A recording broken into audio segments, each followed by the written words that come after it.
Perfect. Awesome. Say So we're that. recording now.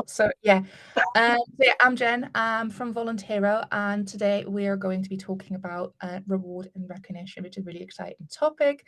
Please have a think about how you are rewarding your volunteers at the moment. This is going to be a really interactive session with Elaine. We would love to hear your input about this. I can't really help myself to really quickly show you what Voluntero is doing at the moment for rewards and recognition. We have recently launched our badges on Voluntero, which is such an exciting new feature. The badges you can completely customize yourself. The volunteer will get a notification and they will see what badge they will get. So here you can see on the little video, they've got a reward for 50 hours, but you can be as creative as you want with these badges. So you can create any badge that you want to see there, best befriender, volunteer of the year, all of those different things. So yeah, just want to quickly highlight that to you. If you do have any more questions about Voluntero or about our badges feature, please let us know. You can contact me and Josie. Hope to hear from you soon. I'm going to now hand over to lovely Elaine. Just going to share my screen here.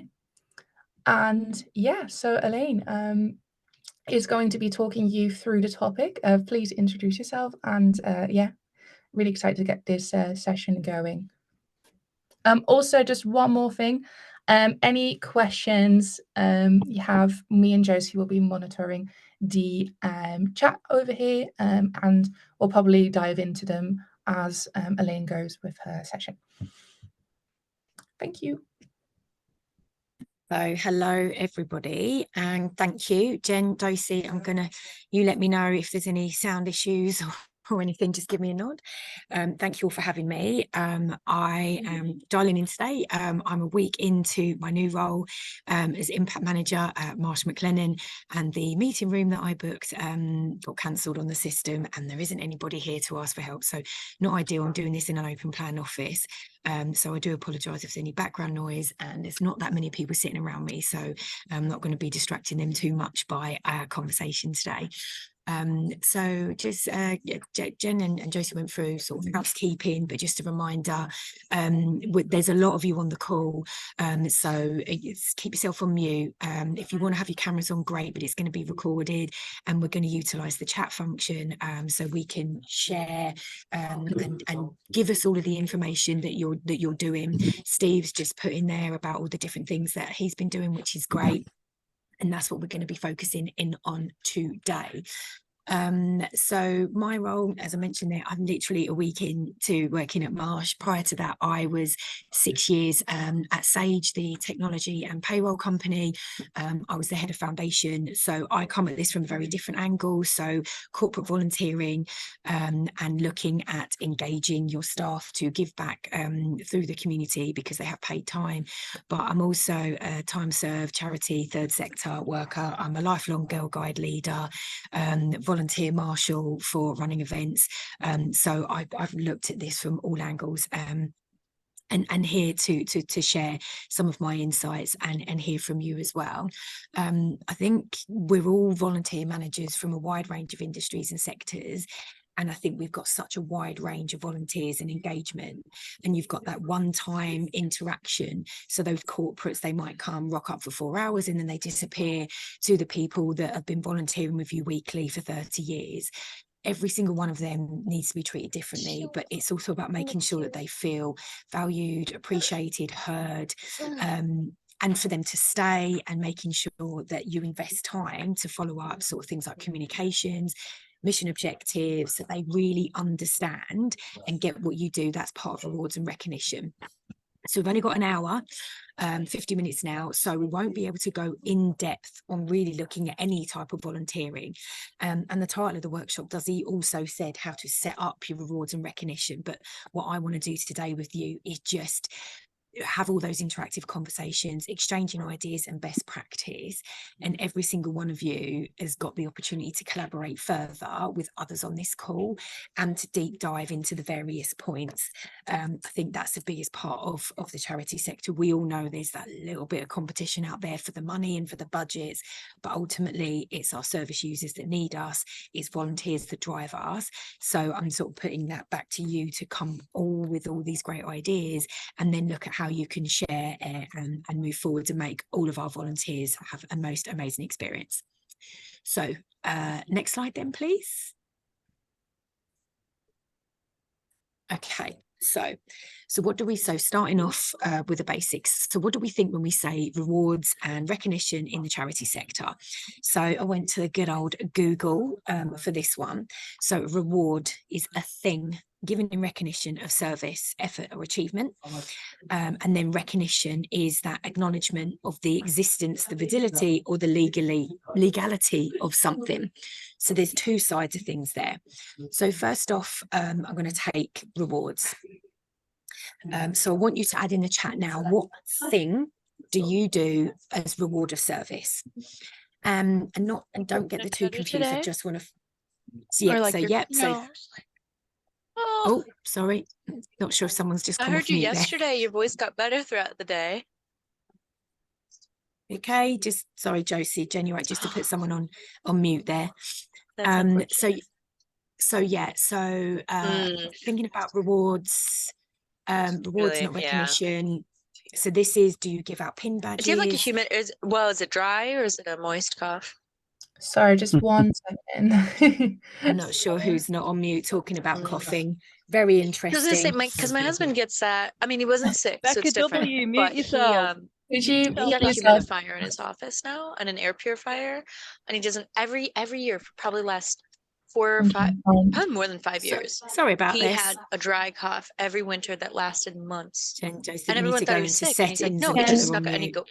Jen, can you mute her? Because you know what I mean, just periodically. Yeah. And he had, but a humidifier helped. Are all invested now. So I don't know if that's something that would just give you, not make it go away, but just give you some relief. Honestly, can you just make me host, Jen?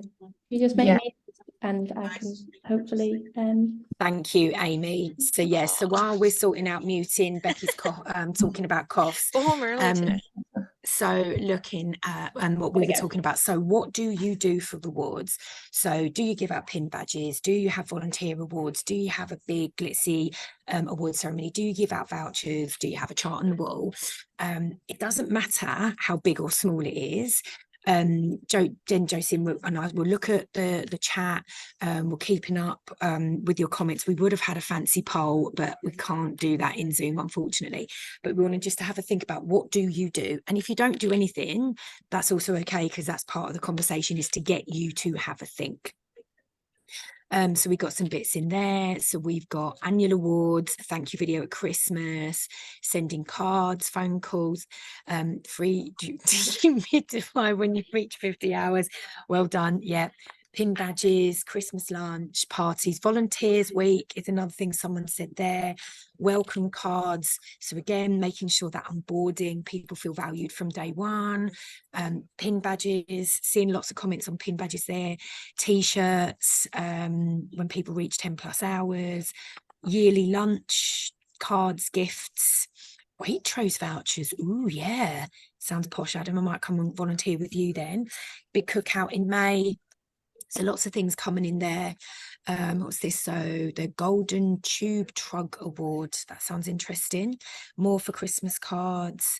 So lots of different things that people are doing there. Volunteer wrapped photos. Love the idea of pictures, because that is really memorable, because then people can have that forever. Certificates for long service presentations, meals, different things like that. So yeah, keep them coming, guys, because Jen and Josie are going to be keeping track of these afterwards. But if you're not doing anything in reward space, that is also okay. Time, budget, money, the reality of actually being able to implement this is one of the things we're going to be covering a little bit later on the call. So moving on then to recognition. So those acknowledgements. So same sort of question there.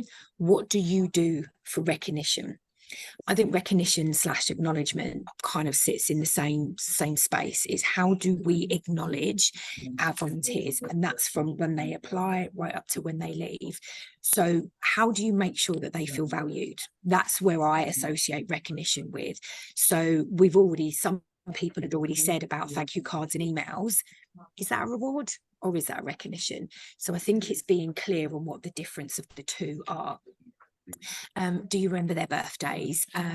Do you provide reference letters if they were looking for a job? How do they feel connected to your mission? And I think that's a massive point around that. And do they feel valued?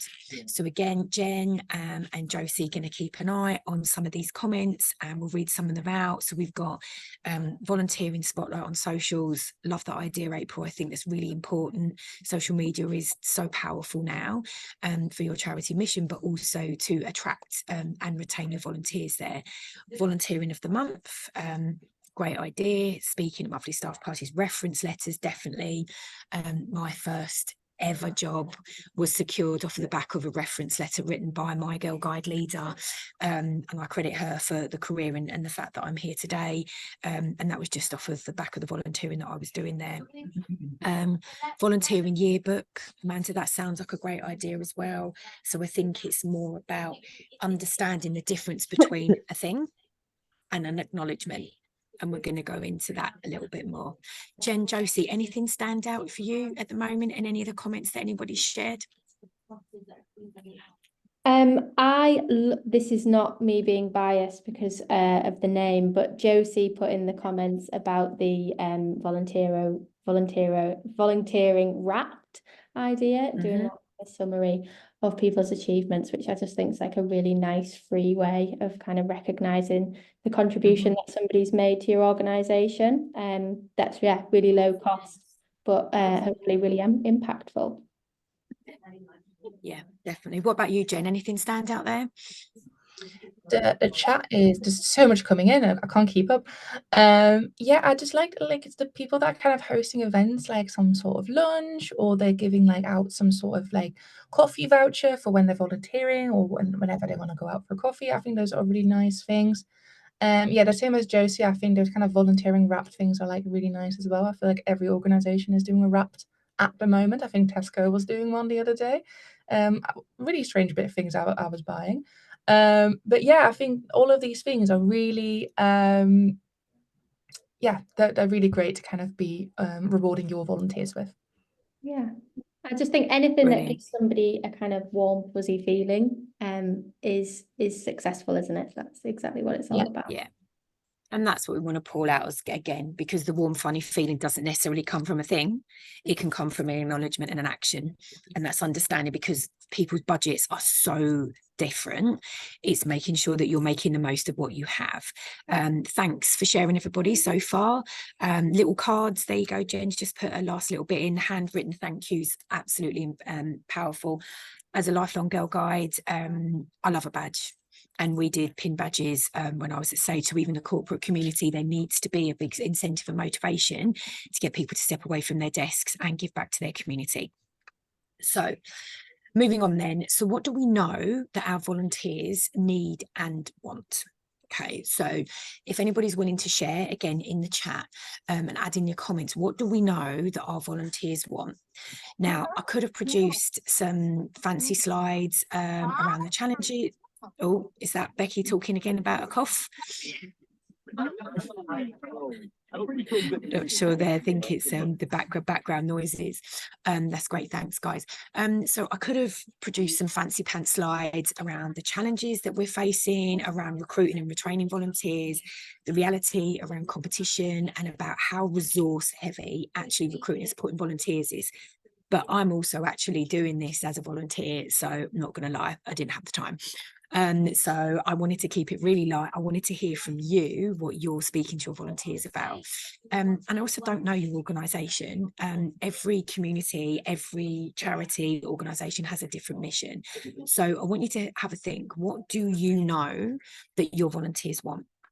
And it in the chat, because that's when we can start looking and seeing if there's some themes coming out here across all of us, what we're hearing from all of our individual organisations.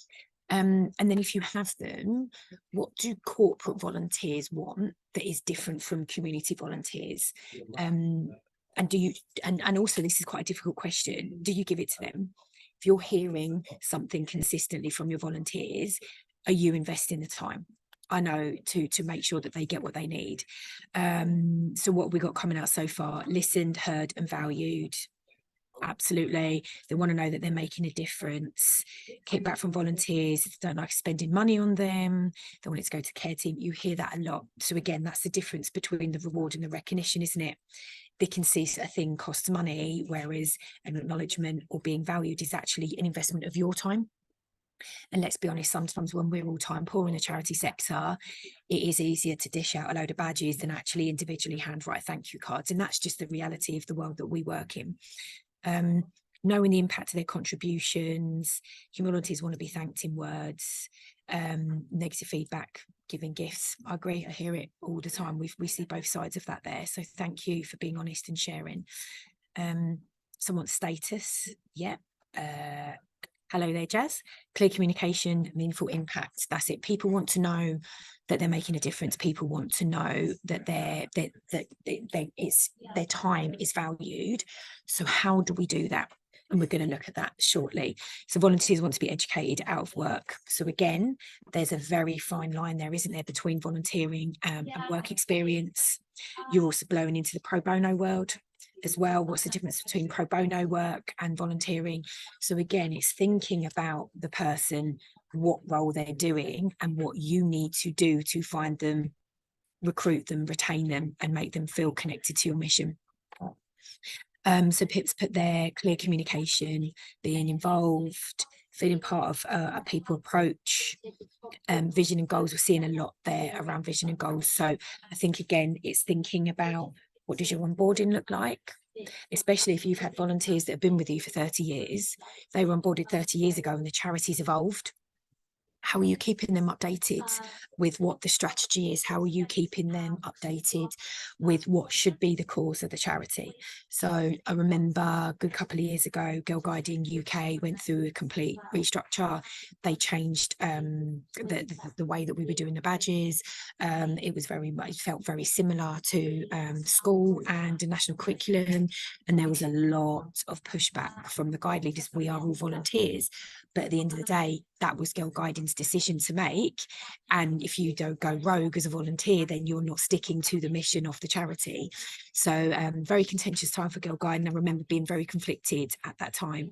And it's difficult then to understand how to manage your volunteers' expectations so they're actually sticking to your mission rather than going off rogue, as I said, and doing exactly what they want. So sticking back to the question then, so what do we know that volunteers need and want? And again, we're looking at rewards as a thing and recognition as an acknowledgement. So how many of your volunteers are connected with you on social media? How many of them would you say that they get to go on a mailing list, or are they committed to being involved with you, or do they just turn up and they're relying on hearing the mission and what's going on with the strategy via the third person that they've heard it from? So I think there's a big thing there around, again, learning from working with corporate volunteers to being a volunteer to working for a charity. It's the communication channel. And I think this is where, again, social media needs to be better utilised by the charity sector. It's something we almost seem a little bit afraid of. It's potentially, I know a lot of people that I've spoken to, is just finding the time. So it's how we're using those platforms to make sure that we are communicating vision, mission, goals, acknowledgement, strategy, thank you, whether it be on an Instagram page, whether it is through a newsletter, whether it's just an email, and it's just thinking about how you can better utilize the technology that's out there to get that shared so they feel connected to the work that you're doing. So we've seen in some of the comments as well that we've got people that are already have thank you cards, but how many of you send thank you emails to all of your volunteers? So I see Beth put their corporate volunteers want glitzy things, absolutely, and they cost money. One-off experiences, team days, they want to feel good about themselves. So again, there's a completely different remit there. But coming back to the point then, so it's following up with the thank yous. So if you do get corporate volunteers and they're one-off, how many of you would invest the time to adding them to your mailing list, sending them thank you notes, capturing their email details, because they also are potentially the fundraisers of the future. They are all potentially people that could come back and then give long-term commitment, same as your community volunteers. So I guess it's thinking just about how you treat each individual group a little bit differently. So again, just checking in on some of these comments, regular emails and newsletters there from John, that's great. MailChimp, so again, you're measuring the open rate, that's really great. John, again, perhaps you might want to share some of your experience of using MailChimp, because a couple of the charities I've been working with recently don't use that at all. They've never even heard of it. Corporate volunteers don't want to be called corporates. No, we definitely don't. But the reality is we are corporates. And I think we're coming at it from a very different angle.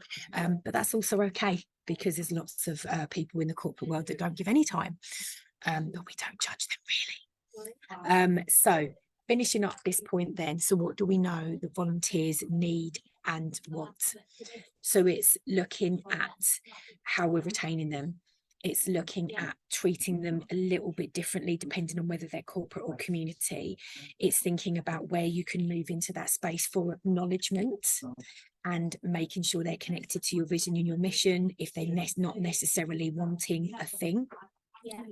And it's also making sure that you're utilising the tools that are available out there, so the social media platforms, your newsletters, your emails, and capturing the detail. I cannot tell you how many times I've been at charity events through my job, sitting on the other side, volunteering for an entire day and never hearing from that charity ever again. It feels like such a waste of an opportunity and a chance to connect with a different demographic of people that really could galvanise your fundraising and share your mission.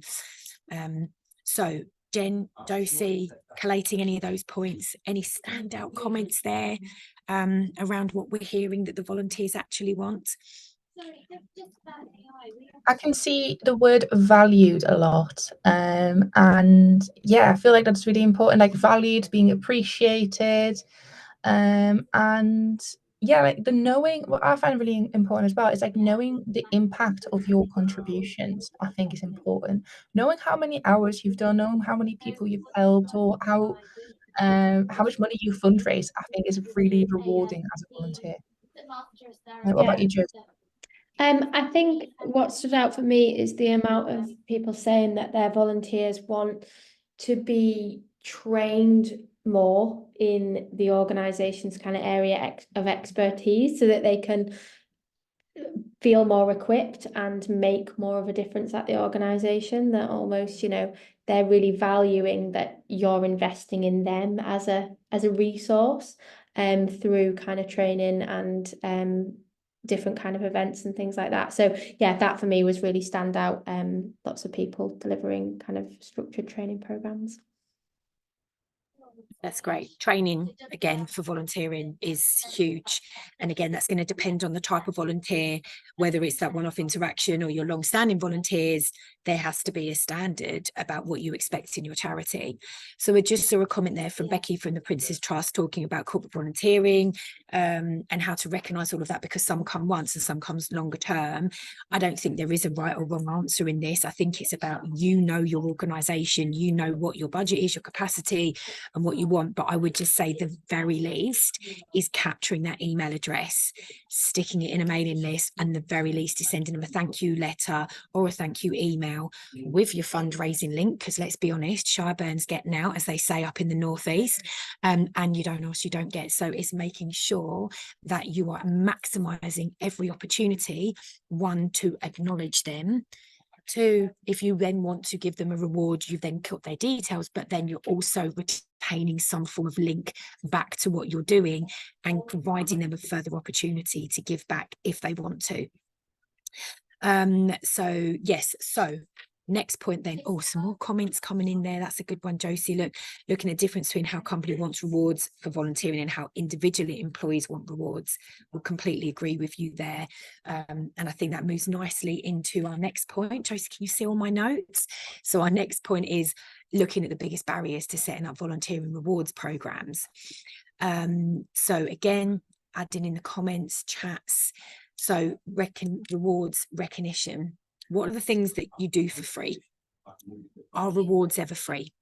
So if we're looking at budget, you know, the buzzword or the dreaded B word in our sector is when the driver towards recognition should be greater. If you don't have as much budget for rewards, you can't have a glossy award ceremony, you don't have money for a pin. The feedback is they don't actually want you to spend their money on them. How do we move that drive towards recognition to making sure that you can do things and the only real cost is your time to facilitate that? So what's free? What is free that we can do in the rewards and recognition space?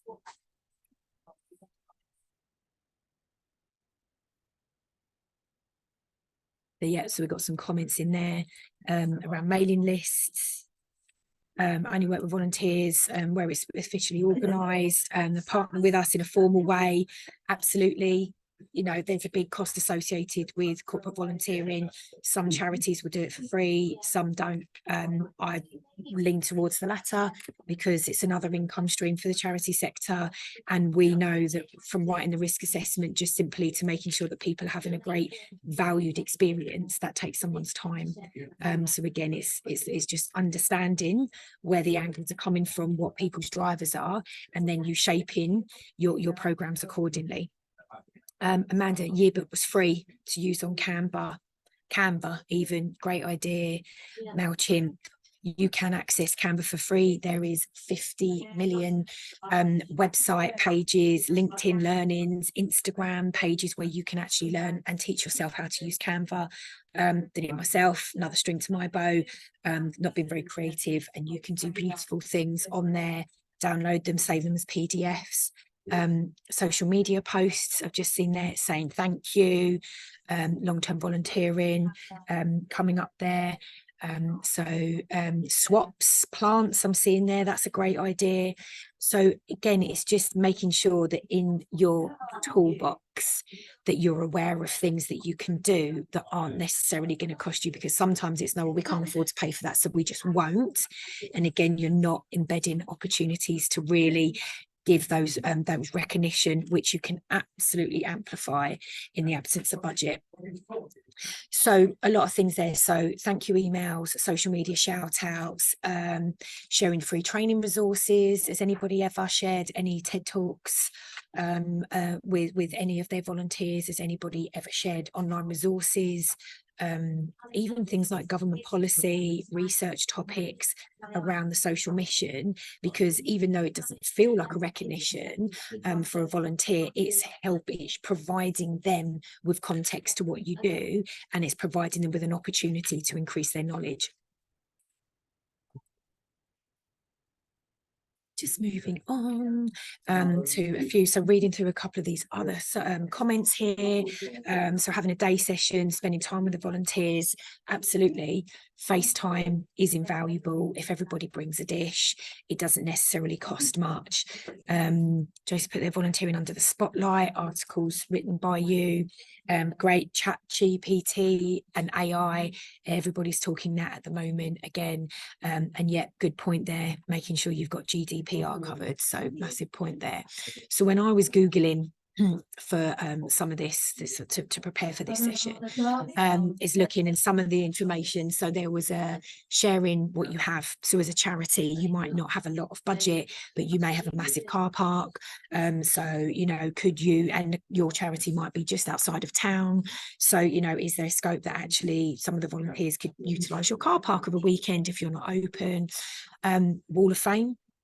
So again, printing photos, they might cost like, 30p if you wait a couple of days, but making sure your volunteers' pictures are plastered all over the wall, that they're being praised, that people, as they walk in, they go, wow, look at all of these volunteers. I want to be part of that as a mission. Drawing messages from service users. So getting the people that you support to write messages, thank you cards, filling in scrapbooks, again, sending messages, audio notes. You can record online now, save up audio notes and share those, and they could be kept for years and years to come, again, as long as you have the GDPR. So excuse me 1 second, guys. I think taking the time to listen to feedback, again, you could argue, is that recognition, isn't it acknowledgement? But I think sometimes just letting our volunteers be heard is really important, and giving them the space or the platform to do that. And even if that is a good old-fashioned suggestions box with a notepad and a pen next to it, sometimes just having that gives them the chance to air and share and feeling heard. Onboarding, we mentioned that right at the beginning. People were talking about welcome and emails and thank you cards. Do you even do an onboarding? If you got somebody that's been volunteering with you for 30 years and they had one all that time ago, is that the kind of thing that you should implement and start refreshing to make sure that they really feel that they understand what you're doing, and then they're doing exactly what you need them to do, and then stopping them from going rogue, because that then becomes their normal behavior. Clear roles and responsibilities. I know from, again, being a guide leader, working charity side, and the feedback that we hear from some of our corporate volunteering is not knowing what they should and shouldn't be doing. And again, that's where the blur of being a volunteer and being an extra pair of hands and just rocking up. And some people are very happy to get stuck in and do anything. Whereas should you make sure that everyone is very clearly defined what you need them to do to best suit the needs of the charity and best suit the needs of your service users. Again, it's more time. Who's got time to write tons of job descriptions? But quick Google, quick use of ChatGPT, quick reaching out to other people on this call. You're a community now, guys. That's the kind of thing that you could be sharing with each other. Tweak some words, change the logo. And again, you've got very clear, defined points that a volunteer shouldn't be doing. And that ties in nicely with your safeguarding as well. And lastly, then, exit interviews. We never want to talk about losing our volunteers. We want them to stay with us forever and ever and ever. But we also know that isn't always the case. And if you've got a volunteering necessarily for a one-off interaction, but if they've been with you for a while and they've, stood down, or it's a specific project, how are you investing that time? How are you acknowledging the exit of that volunteer, making them feel valued, celebrating their time with you, but also they are then going to still be your advocate out in the community, out in the workplace, for then further volunteering, further fundraising, and shouting loud about your cause. So there's just a few things, again, from my research, from my own knowledge that I've been looking at, just coming back to a few of those topics there. So thanks, Pip, there, getting community partners to deliver sessions on particular topics, energy efficiency, falls prevention. Absolutely. You've got a lot of people that are prepared to share skills. Some of your volunteers might be keen to learn about how to use social media. They might be keen to learn about energy efficiency or money management. Or you may have, I think somebody mentioned earlier there, a digital marketing team. They may have a skills that they could share with the volunteers. So they're learning as well as giving back for yourselves. So we've talked about, we kind of covered there, budgets, the reason why we have to lean heavily into that acknowledgement, that recognition side, because that's essentially free. It's thinking about how you can utilize your time to make sure that that happens. And it's about going out there and getting some of those quick wins. So before we move on to the next point then, Jen, Josie, anything stand out for you in there?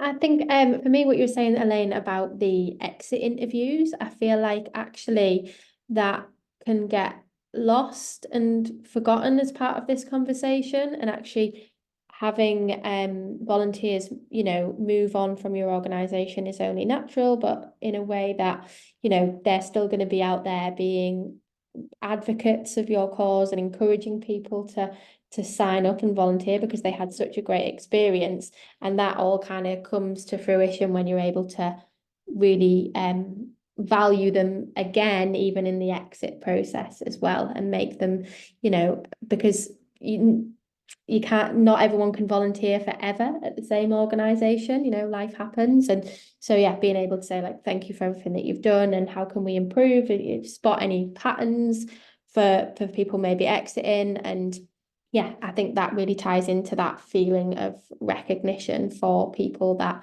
came to you to start volunteering, and they can leave with that feeling as well. So yeah, I thought that was really, really interesting.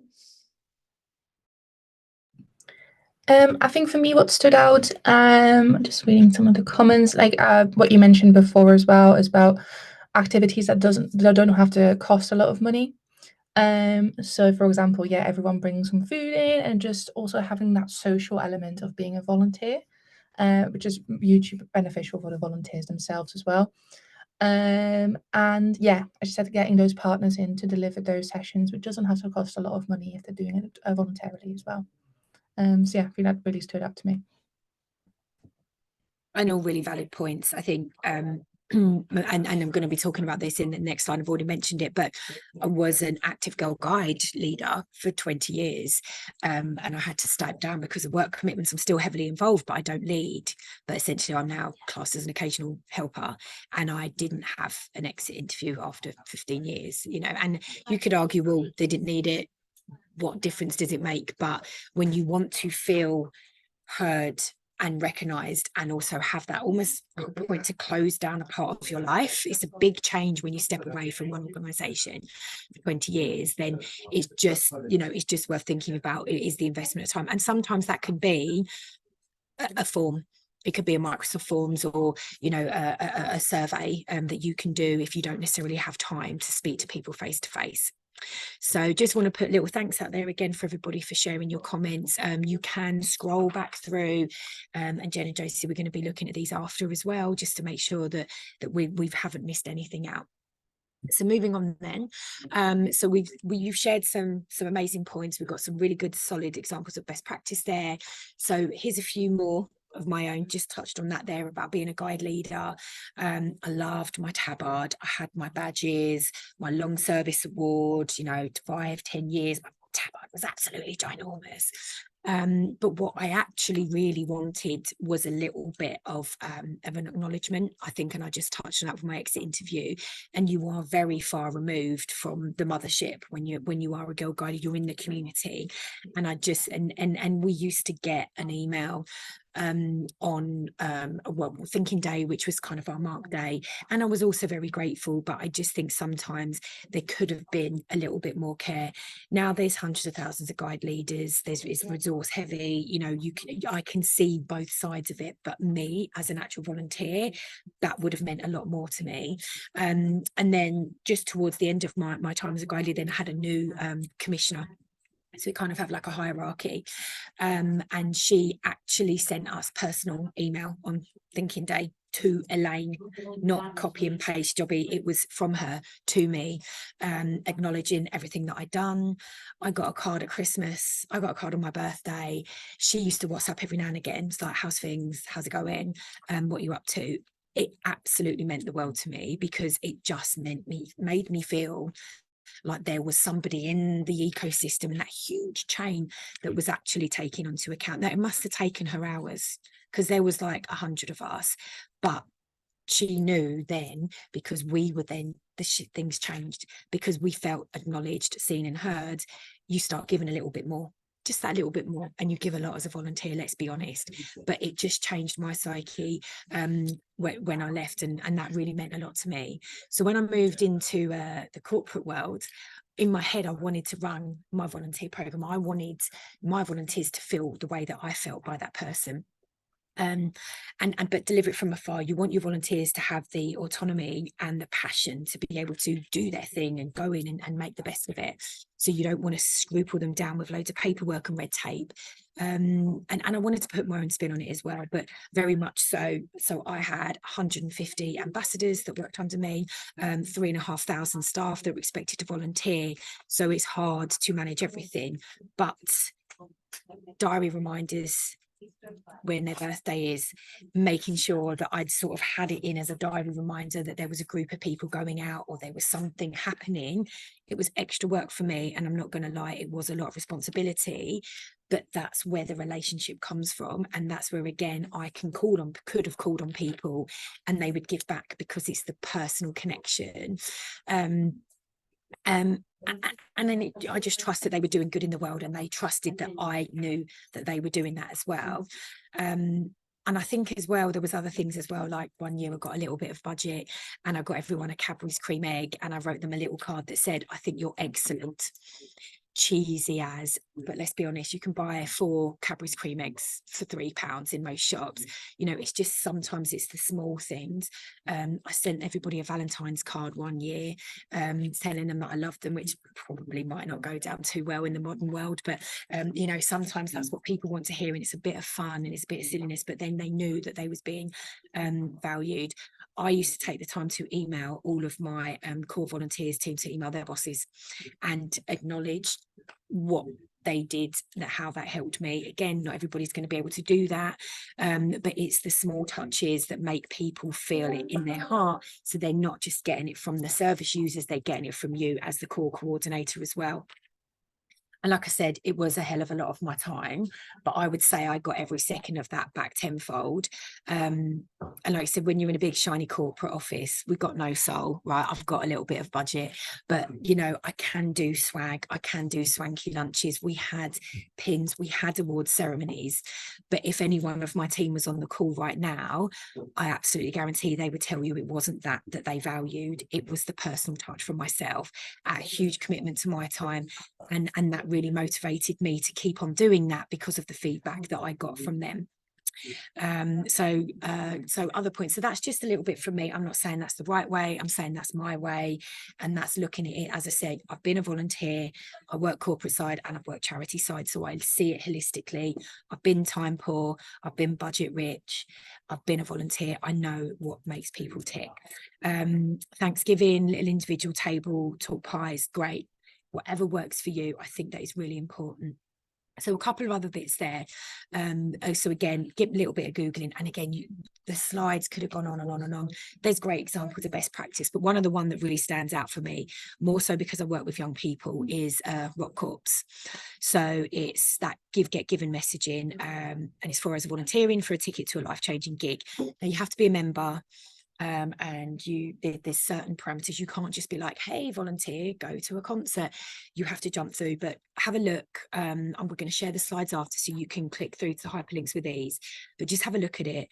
And you may not be able to join the Rock Corps movement, you might not want to, but I think that concept of give, get given, especially in the younger generation, when you're trying to attract volunteers from a longer period of time, is having to think about what that means. And as a concept, so again, it doesn't necessarily mean get given a pin badge. It could mean they get given exclusive access to a TED talk about how to understand in the charity sector. It could mean they get a free ticket on a training webinar that you're delivering on behalf of a partner, and you've got some room at the back. Or if it's a virtual room, then hell, open it up to as many people as you can. Thanks, Anne. Thank you very much for joining us. Charity workers discount. I've been having a little play around with that. It's a little bit like a reward perks, like a reward gateways platform. Anybody can join, and you can get 10 and 20% discounts. I have been utilising that myself. It's quite a good platform, so it's worth exploring. You need to log and register your charity, and then you can distribute that to your volunteer network. And then we had so Tempo time credits. I joined a talk about them. They are a small charity down in Wales, but they're expanding very a rate of knots. And what they do is they work with other organisations. So you volunteer for a certain amount of time, you get that time back in a credit, and then that can be put towards a treat. So many credits could be ticket to the cinema with your family. They were very much looking at engaging unemployed people and people from underserved communities. So by giving time credits, it didn't affect any benefits, it didn't mix in with the tax man, so it's worth having a look there. just as and if anybody's got any other, they aren't offered internationally, but Amanda, that's a lie. Rock Corps was set up by some friends in America, and they brought it to the UK, but I'm absolutely positive that there would be equivalent in over the pond. Anybody else got any examples of best practice, something that they have looked up? Please add it in the share in the chat. Please share it with the community, because all of these things make our world a better place. And then moving on, so to slide 4 there, which is resources. So again, we're going to share these after. But I just pulled together a few things. So NVC, get my teeth back in, NCVO, National Community Volunteer Organisations. If you're not a member, you do have to pay, but I would highly suggest that you do join. They're an amazing organisation. They have a ton of resources for free on their website and some behind a members wall. But they have a whole wave of information about volunteer management, about how to set up processes. They've got template onboarding documents. They have got how to deal with difficult volunteers. So I would highly recommend looking for them. The Vision for Volunteering movement, if you haven't heard of this, it's a collective of people from the volunteering community. It's a 10-year partnership to really make sure that volunteering is valued, put on the map, and recognised as the backbone of the third and community sector. They're running through conferences at the moment. They're like little short conferences, 10 to 1. I joined the first one the other day. It's for the charity sector, by the charity sector. And now I'm back in the corporate world. I feel a little bit FOMO, but I'm still floating around the outskirts, and I'm fully active and support them. You can become a Vision for Volunteering champion, so you can then embed the ethos within your own organisation, and you can shout loud about what they're doing. So I would totally suggest you look at those. That's great. Yep. So the WCVA is the Welsh equivalent, and the CVO of Scotland, absolutely. There's one in every region. Please get involved, utilise your local networks. It's worth fighting for the money to get those resources, because it's saving on your time.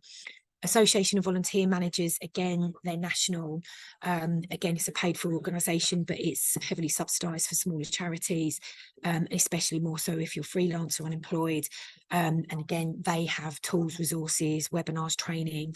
So I went on a brilliant workshop the other month, which was looking at very similar subject area to this, but they were talking about recruitment and retaining volunteers, and the heavy theme there was around this reward and recognition.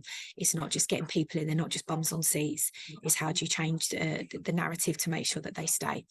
And things to read, again, we've all got Google, right? But these were 2 standout articles that I really enjoyed. So Charity Jobs have an article on reward and recognition, and Volunteer Match. So I know they're both technically your Darth Vaders, Jen and Josie, from a volunteer platform perspective, but sharing's caring. So there's some articles there. Steve, thank you very much for sharing your contact details there, and I'd love all of you to do that. Please connect on LinkedIn, please share your email addresses, because the more we collaborate, the better our sector is going to be. So lastly then, so what next? So last slide, it should be, if I've done this right. Yes, there you go. I'm repeating myself now. Connect with others in this session, exchanging ideas and resources. Learning from each other is the best way to learn. It's fun, especially if you're the only volunteer manager in your organisation. Sometimes it can feel quite siloed, and you're working on your own. I know that I've loved connecting with people through the Vision for Volunteering and the Association of Volunteer Managers, and with you guys through Volunteero, because it's just someone else gets your world. It really does make a difference. Join a volunteer management community on Facebook. Add the link into the chat, which Jen and Josie can do for you. It's right there. I've learned so much from this. Facebook is kind of my personal life, and LinkedIn is my public life, but it is quite nice, and people are sharing and asking questions, and it's just so nice to be part of a community there. Ask your volunteers what they want and need, and take the feedback with a pinch of salt if you have to, but be bold and ask, because a lot of people don't. I know some of the charities that I've worked at and been consulting with, they never ask, and that's part of the problem. Make the time. allocate the time to do this. I know it's hard, we're time poor, we're running against a wave trying to keep the wheels moving, but if you invest the time to do this, you will get it back tenfold, because your volunteers, those that are there, they step up, you'll attract new fresh people that are going to come in and support. And that's just a bit there. We've all been there, but it's so busy chasing the funding, we forget the funding comes through the form of volunteers if we manage them right.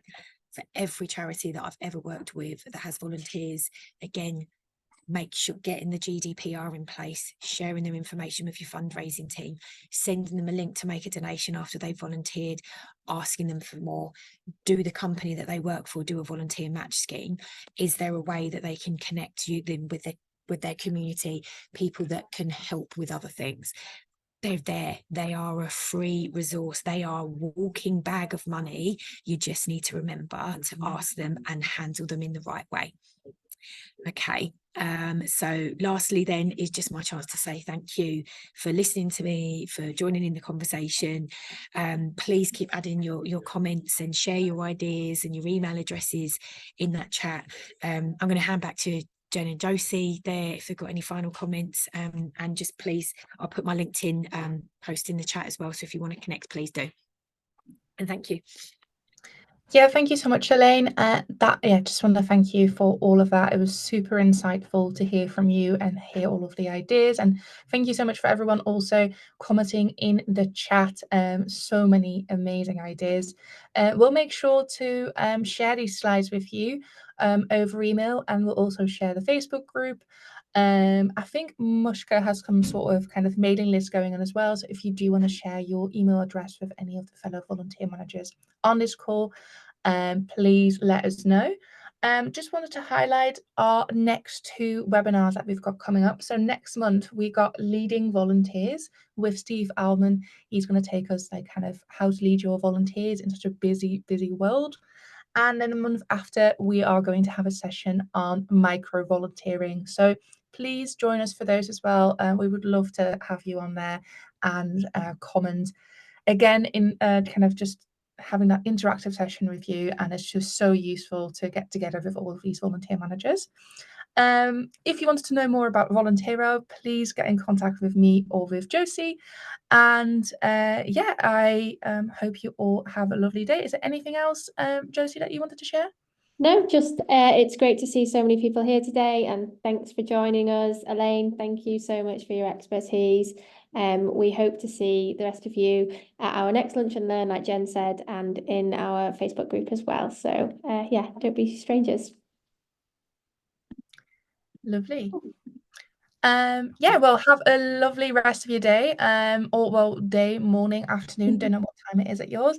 Thank you so much for joining us, and we'll send the recording over as well if you want to listen to anything back. Thank you. Bye. Thanks, Bye-bye. everyone. Enjoy the rest of your day.